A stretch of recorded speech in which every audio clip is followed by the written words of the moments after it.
jy dit,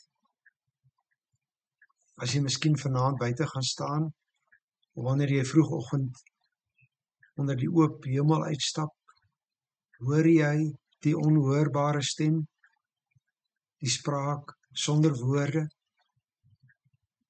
Psalm 19 herinner ons daaraan dat daar 'n stem vanuit die skepping uitgaan, wat tot by die uithoeke van die aarde weer klink.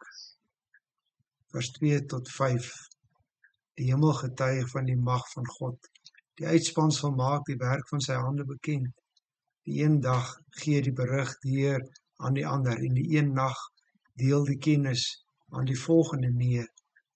Sonder spraak en sonder woorde, onhoorbaar is hulle stem.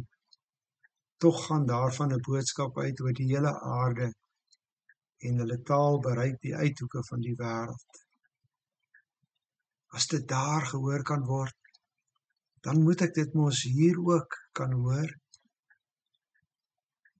Dit is 'n stem wat geen mens ooit kan stilmaak nie. Mense kan predikers toesluit, Bybels verbrand, eredienste verbied, maar hulle kan nie die stem van die hemele stilmaak nie.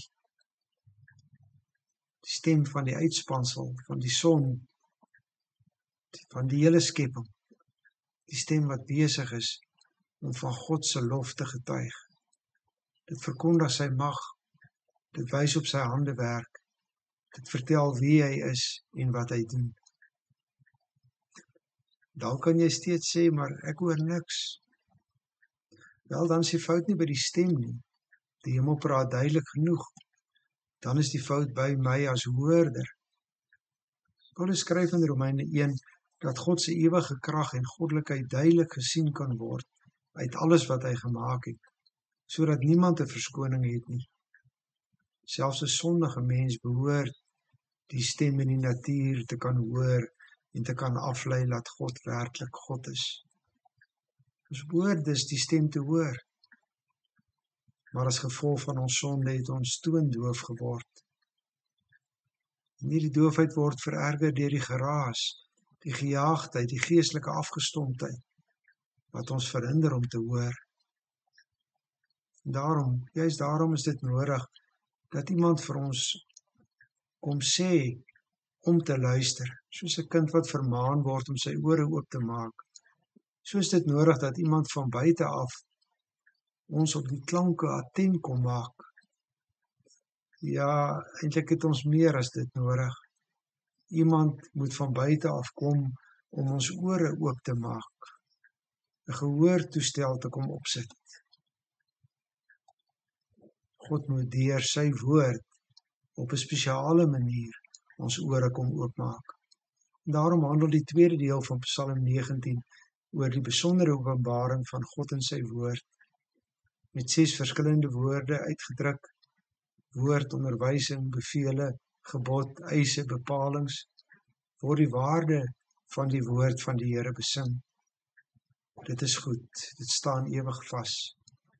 Dit is wys, dit dui die regte koers aan, dit bring blydskap, gee insig, staan vas, is regverdig en is goed. Sy woord is kosbaarder as goud, as soeter as heuning. Soos 'n klankversterker, soos 'n mikrofoon, soos 'n gehoorstuk. So maak die woord nog duideliker en meer volkome die stem van die natuur duidelik. Dis dieselfde stem, dieselfde boodskap, deur die natuur en die skriftuur verkondig.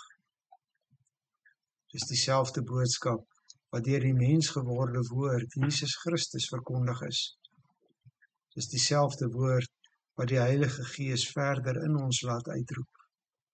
Luister dan, haal die Bybel van die rak af, bestudeer dit, en gaan staan buite en luister met die gehoorstuk van die woord na die natuur daar buite.